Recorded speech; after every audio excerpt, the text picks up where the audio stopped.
Bonjour. La culture canadienne-française et la culture canadienne-française d'ascendance autochtone du Québec est laissée pour compte depuis les années 1960. Historiquement aussi, on peut se rendre compte qu'on a été asservi. Donc, il y a un mouvement qui s'est créé à un moment donné, c'est pour faire de cette culture-là, plus largement de la province du Québec, un pays. Puis comme j'en ai parlé précédemment, c'est devenu la nation québécoise avec les Québécois. Puis le projet, s'est transformé, s'est métamorphosé. Le but de mon intervention ce matin, ce n'est pas de faire la promotion d'un pays qui s'appelle le Québec. Le but de mon intervention est de faire la promotion de l'enrichissement d'une culture, des membres d'une culture. L'enrichissement communautaire de groupe, mais l'enrichissement personnel aussi. Je pars du point de vue suivant.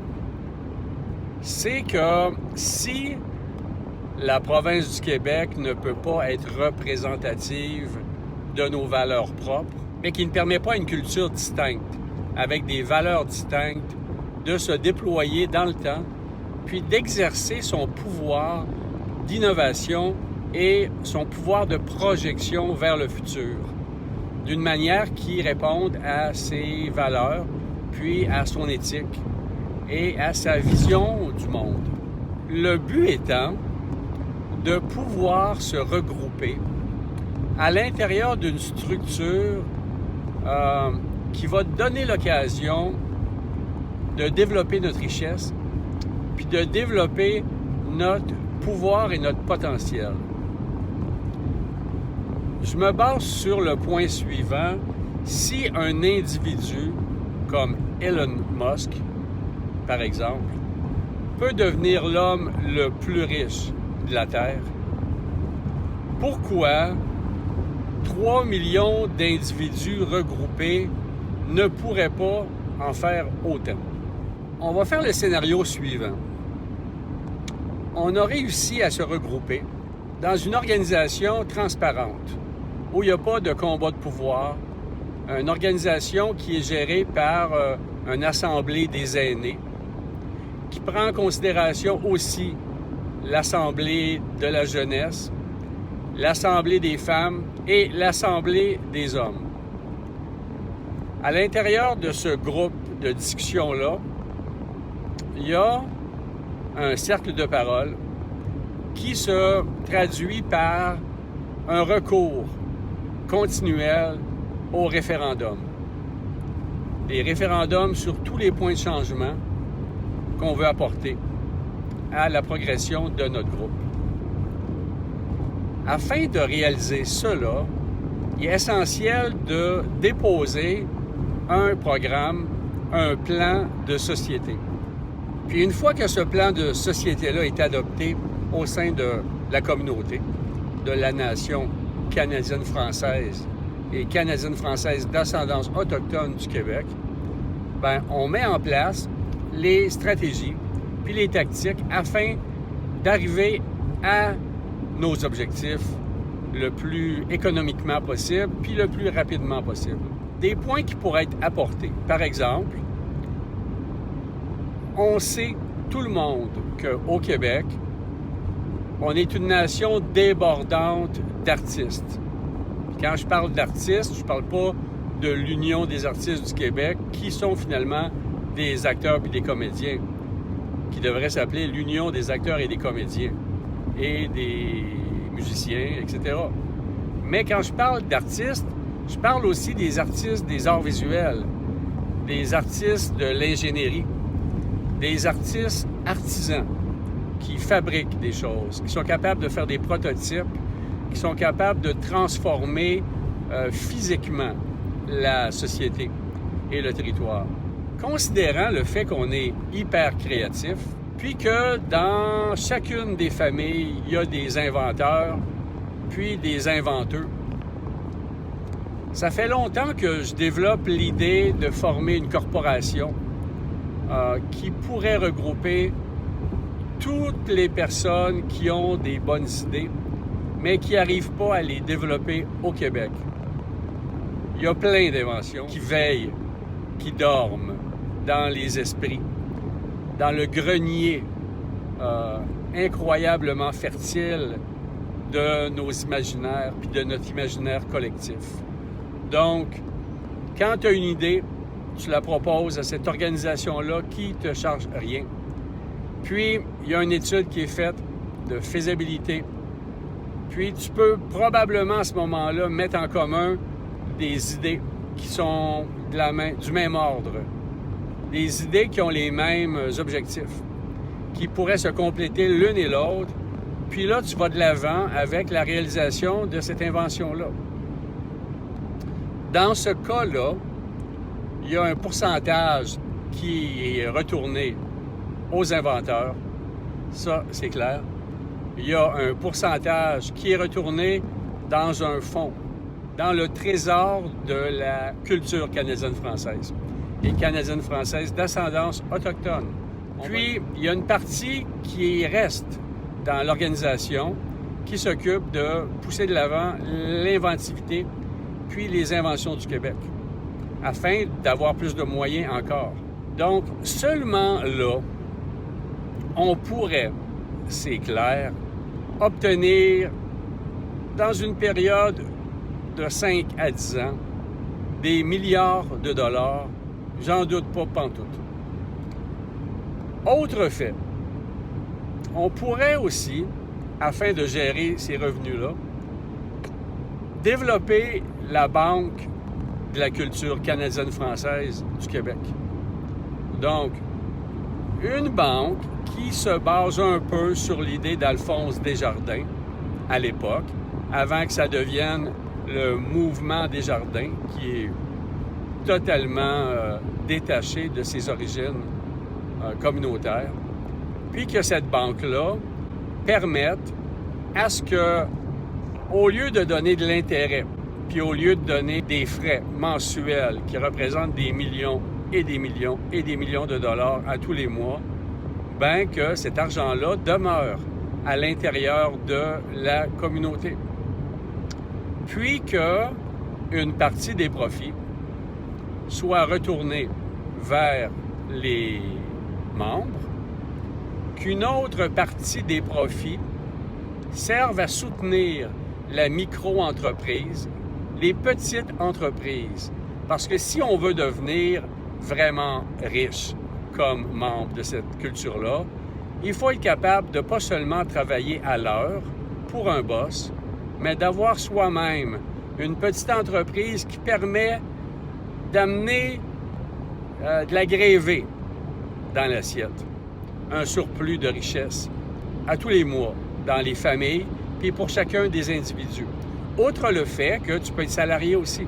Donc, cette Banque du Québec-là pourrait, encore une fois, multiplier le profit, l'argent qui est amené par l'organisation qui s'occupe de faire la promotion, puis la mise en place, puis la fabrication de nos inventions collectives.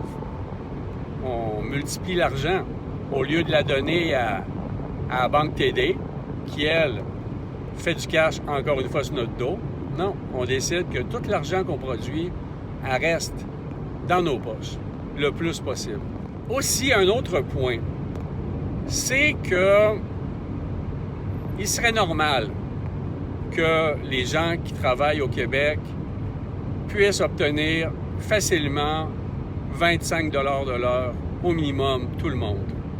Donc, si on veut être capable de donner 25 $ de l'heure à tous les membres de la culture canadienne-française, puis canadienne-française d'ascendance autochtone du Québec qui travaillent, ça veut dire qu'il faut être capable de supporter les employeurs.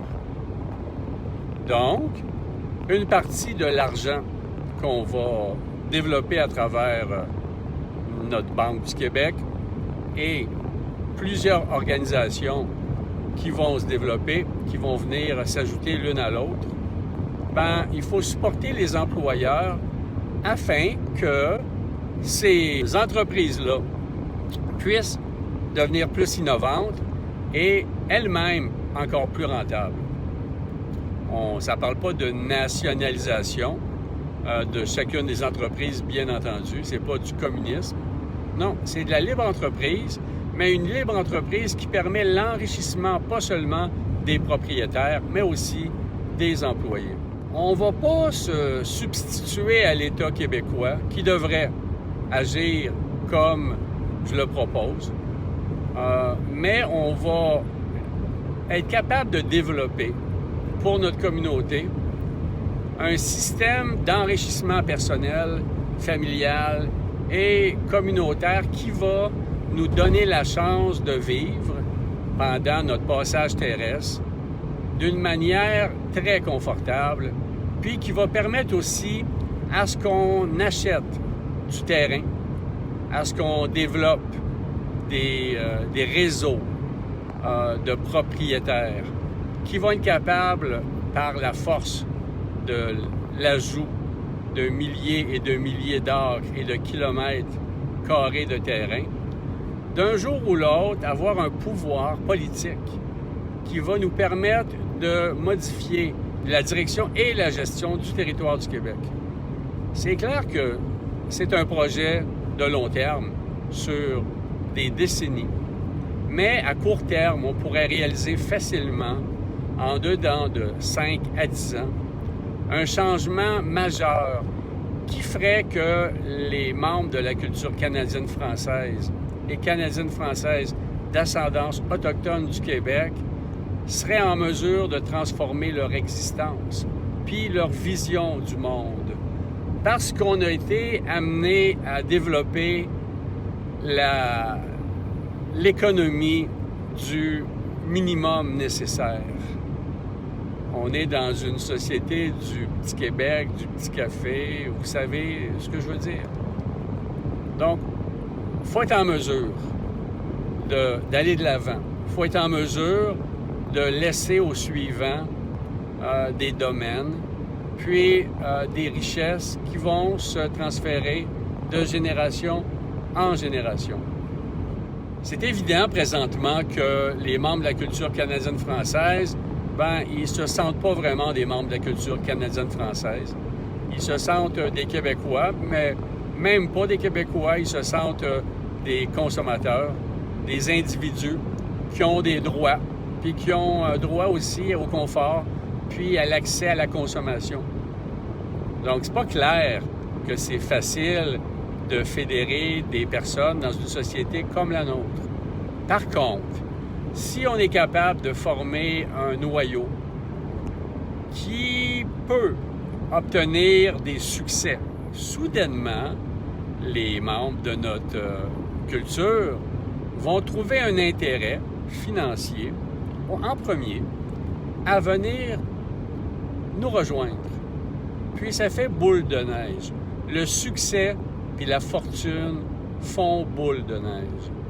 Donc, il faut absolument qu'on mette de l'avant un noyau, une cellule de base qui va aller de l'avant, qui va être capable de promouvoir puis d'instituer un premier moteur à cash pour que les gens se tournent vers ça puis se disent « Oh, il y a une proposition différente, une économie différente à travers laquelle, en plus de travailler sur l'enrichissement du cash, on va aussi développer, mettre en place la possibilité d'un réseau large et complet de troc et d'échange.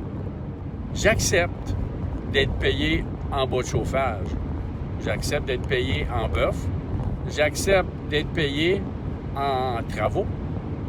Puis, les gens sont très contents parce qu'il y a 168 heures dans une semaine, puis tu as beau travailler 40 heures, il t'en reste quand même 128 heures. Puis peut-être que tu es intéressé de donner 10 heures par semaine de ton temps de loisir afin d'obtenir des soins complets ou d'obtenir, par exemple, du bœuf ou d'obtenir du bois de chauffage. Donc, la micro-entreprise peut aussi être une entreprise basée sur l'échange. Un échange qui est équitable, qui est gagnant-gagnant pour les partenaires qui sont dans cette relation-là. Puis, si on regarde ce qui se passe au Québec avec l'EPAC et Kijiji, bien, on pourra avoir notre propre l'EPAC à nous autres, notre propre eBay à nous autres, notre propre Amazon à nous autres, qui promet l'échange de matériel usagé d'un côté, puis qui permet aussi la promotion de ce qu'on fabrique, que ce soit de l'artisanat, que ce soit de l'objet de technologie, peu importe. Puis quand on parle de développer la créativité, que les inventeurs puissent avoir un marché, donc on pourrait faire la promotion de tout ce qu'on peut produire aussi en tant que culture, puis en tant qu'organisme vivant. Donc, l'échange, un réseau de troc important. Il y a beaucoup de stratégies à mettre en place. Mais ça ne peut se réaliser que d'une certaine manière. Parce que dès qu'il y a du cash, il y a de la crosse. Dès qu'il y a du cash, il y a de la corruption. Donc, on n'en veut pas de ça. On n'en veut pas pantoute. Donc, dans cette économie-là, il faut que ça soit absolument impossible de crosser les autres. Ça veut dire que socialement, il faut que ça soit vraiment mal vu, puis que tu en viennes, si tu as des agissements comme ça, à être totalement exclu de l'économie qui est développée. Exclu, complètement. On n'a pas de pouvoir légaux, on ne peut pas emprisonner les gens, on ne va pas les lapider non plus, même s'ils le mériteraient. Parce que du monde comme Lacroix, qui a été crossé des personnes âgées puis des personnes de confiance, ben moi, c'est pas vraiment de la prison que je lui offrirais. Non. Je serais pas mal plus sévère que ça avec lui. Il paierait. Il s'en rappellerait toute sa vie. Puis ça serait assez traumatisant pour lui. Parce que c'est pas seulement quelqu'un que par un coup de tête, il va, par exemple, frapper quelqu'un sous la rage ou dans les émotions, ce qui est grave. Mais bon, tu peux dire, cette personne-là, avant, elle a bien agi, elle a eu un moment de folie, puis là, bon, OK. Mais une personne qui prend son intelligence, puis son expertise pour voler des gens, pour crosser du monde, ça, c'est vraiment pas acceptable. Puis ça ne devrait pas être de la prison seulement que ces gens-là méritent. Non, ils méritent vraiment pas mal plus que ça. On va les appeler les mangeux de marde, les mangeux de laine sur le dos, qui sont fiers de ça, qui sont fiers d'exploiter leurs employés, qui sont fiers d'exploiter leurs semblables, qui sont fiers de donner le minimum possible aux autres, puis de garder le maximum pour eux autres. Puis en plus de ça, c'est pas assez, ils vont les voler, ils vont les frauder. Donc, pour que ça soit pas possible, cette organisation-là, cette nouvelle économie-là, va être totalement transparente. Puis pas transparente comme le gouvernement du Québec ou n'importe quel gouvernement peut le faire, non. Ça va être disponible en ligne, au jour le jour. Puis chacune des scènes qui va être donnée, chacune des scènes qui va être échangée, ça va être facile, ça ne sera pas compliqué, ça ne prendra pas un diplôme en économie. Mais tu vas aller sur un site web, tu vas poser des questions, il va y avoir des moteurs de recherche, puis il va y avoir des forums, puis on va pouvoir suivre l'argent. Puis à l'instant où il va y avoir une petite alarme qui va sonner, soudainement, ça va arrêter là. Puis les personnes qui vont agir de manière non conforme à notre manière de concevoir le monde, c'est-à-dire dans le partage, dans l'abondance, dans l'enrichissement personnel, oui, mais en respect de la structure, puis de l'éthique, puis des membres, bien, les personnes qui vont agir de manière non conforme, ils vont être exilés en dehors du système. Puis en plus de ça, ils vont être poursuivis. On va envoyer ça dans les mains de la SQ avec des dossiers qui vont être vraiment béton. On n'acceptera pas ça. Quand tu veux développer une culture puis que tu agisses, entre guillemets, comme les Blancs. Si ta culture est distincte, par exemple, d'ascendance autochtone, ben il faut que tu travailles d'une manière qui respecte des valeurs qui sont différentes. Parce qu'on peut le voir avec les Premières Nations, avec la loi des Indiens. Ils ont développé la structure pyramidale britannique, qui était totalement en dehors de leurs principes à eux, qui était le cercle de parole, qui était le partage et la communication, qui n'était pas basé sur l'enrichissement personnel, mais bien sur l'échange mutuel. Donc, ces nations-là ont changé complètement. Puis ils sont devenus peu à peu comme les colonisateurs leur enseignaient puis leur exigeaient. Puis on peut voir présentement qu'il y a de la crosse qui se passe au niveau des conseils de bande. Donc, on veut pas ça. On veut pas ça. On veut pas ça, nous autres, en tant que nation canadienne-française ou canadienne-française d'ascendance autochtone du Québec. Donc, ça, c'est le point primordial. Qu'il n'y ait pas de possibilité de voler les autres. Qu'on développe une manière plutôt, une forme de bienveillance. Puis que justement, cette différence-là soit tellement clairement établie que les autres nations, puis les autres cultures, puis pourquoi pas les autres provinces, puis les autres sociétés, se tournent vers nous puis se disent « Wow, c'est le fun qu'une petite culture, entre guillemets, à leurs yeux, distincte, devienne aussi puissante que Elon Musk avec les décennies, mais que leur modèle soit à ce point-là inclusif et qui redistribue la richesse afin que les membres puissent devenir, tour à tour, tout le monde des millionnaires. Puis que la question d'argent passe au second plan, puis qu'on ait ensemble une vision du monde qui respecte vraiment l'environnement, qui respecte vraiment la nature humaine, toutes les formes de vie, qui puisse mettre de l'avant l'utopie d'un retour au Québec, d'un lien d'égal à égal avec le milieu dans lequel on vit et tous les acteurs, que ce soit les outardes dans leur période de ponte qui doivent être respectés,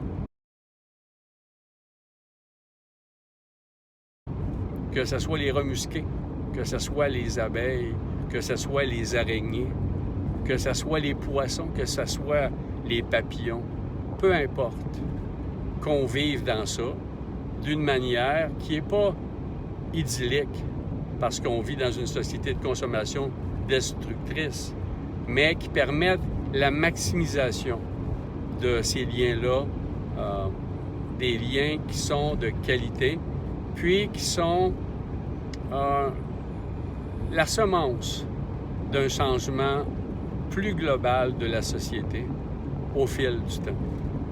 Donc, en bref, que la culture canadienne-française du Québec et canadienne-française d'ascendance autochtone puisse un jour tendre la main aux Premières Nations et leur dire « Voici, de quelle manière on peut vous aider, puis on ne demande rien en échange. On veut simplement vous remercier d'avoir été là quand, en 1603, Champlain puis Dupont-Gravé sont arrivés puis qui ont eu besoin d'aide, puis que vous nous avez permis, à nous autres, Canadiens puis Canadiennes françaises, Canadiens puis Canadiennes françaises d'ascendance autochtone, de vous tendre la main aujourd'hui afin de vous dire merci. Bonne journée.